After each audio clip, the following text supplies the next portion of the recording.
Okay, I have a question for you.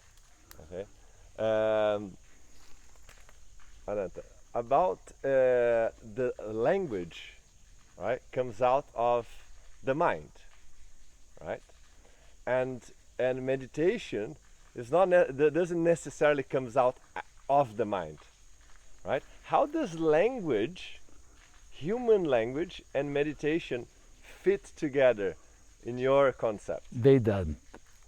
They don't fit together. Language, it's the noise of the mind. Meditation, it's the silence of the mind. So they are opposite. So the space of meditation is the void. I used to say that is like you expel the air of your lungs, immediately the air will come in even if you don't want to. So whenever you produce this void in your mind, that it's this space between breath, inhale and exhale. There's a space when it goes inhale and then stop and then exhale. This little moment between the two of it's a void. It's a white. It's like laughing.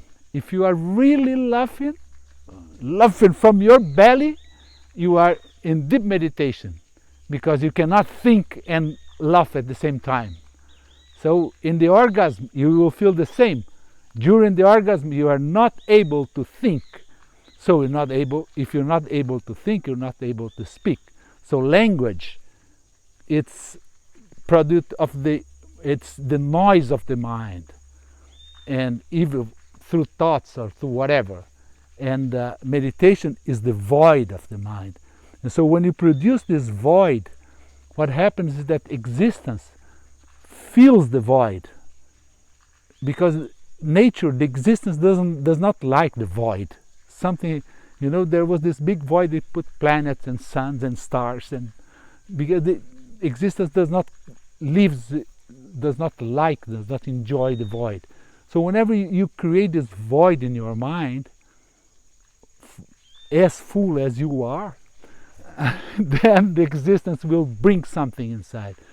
And existence cannot lie, so something that it brings true.